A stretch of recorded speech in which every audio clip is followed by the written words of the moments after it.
4.4 का उदाहरण नंबर पहला देख लेते हैं। क्या देख लेते हैं? उदाहरण नंबर पहला देख लेते हैं।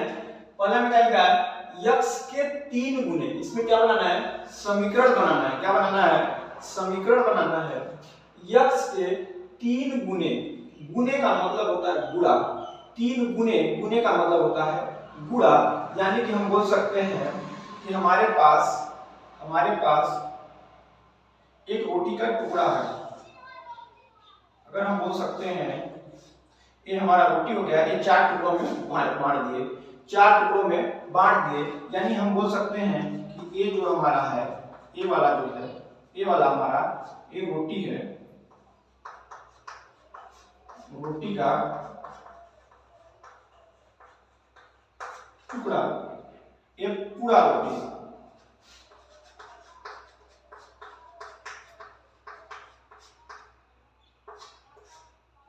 ये हमारे पास क्या था? एक पूरा रोटी था, उसमें से 4 टुकड़ा कर दिए। कितने टुकड़ा कर दिए? 4 टुकड़ा कर दिए। और 4 टुकड़ा में से एक टुकड़ा हमने छायांकित कर दिया, यानी कि उसको काट दिया। तो हम बोलेंगे इसको काट करके अगर हम इधर से लिख देते हैं ऐसे,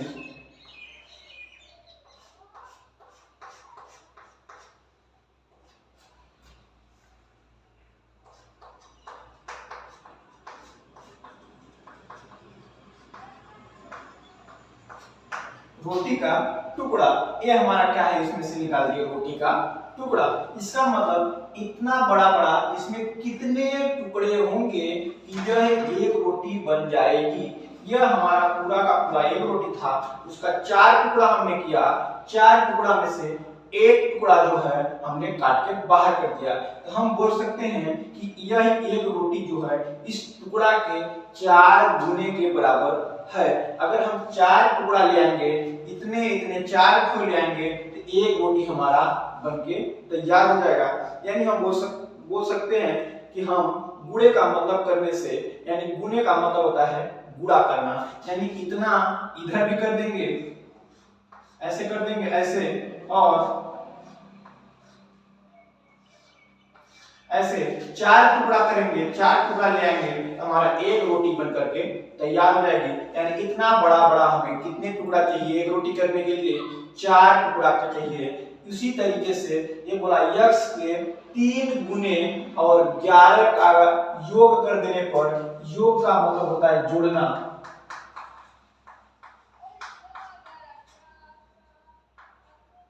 योग का मतलब होता है जोड़ना, गुणा का मतलब होता है गुणे, गुणा करना। गुणे का मतलब होता है गुणा, यानी उतने के गुणे के बराबर। यानी हम बोल सकते हैं x के 3 गुने, तो हम यहाँ पे लिखेंगे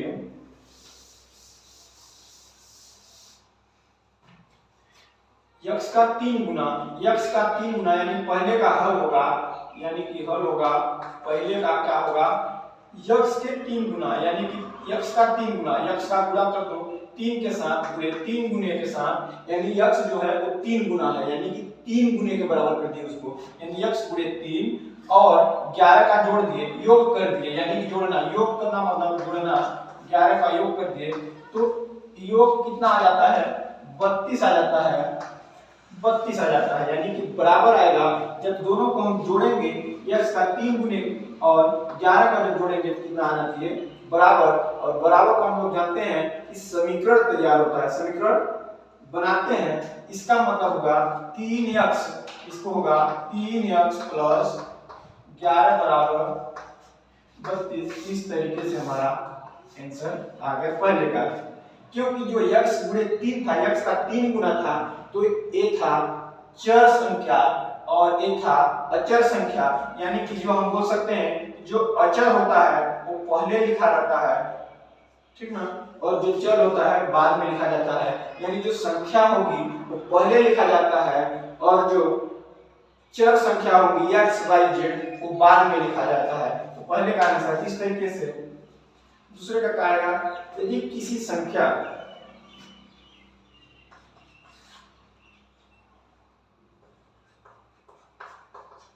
बोला, यदि किसी संख्या, यानी कोई भी संख्या ले लेते हैं, यानी कि हम मान लेते हैं x ले लेते हैं,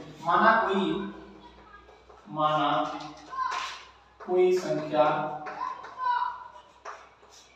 x है, तो कोई संख्या हम ले लेंगे x ले लिए, तब क्या बनेगा x के 6 गुने, यानी कोई संख्या के 6 गुना ले लिए। तो ये कोई संख्या हम ले लिए x, x ले लिए और उसका कितना गुना 6 गुना, में से जो इतना आया x का 6 आ गया, में से आप 5 घटा दें, में से इतना, में से ये दोनों में से हम कितना घटा दें 5 घटा दें, तो प्राप्त हो जाता है 7। जो प्राप्त होगा वो बराबर के उस साइड लिखा जाएगा। यानी कि हमें इस तरीके से हम जानते हैं कि जो हमारा जो अचर है और जो चर है वो पहले हमारा लिखा जाता है अचर संख्या, यानी कि 6x - 5 का बराबर 7। इस तरीके से हमारा आंसर आ गया।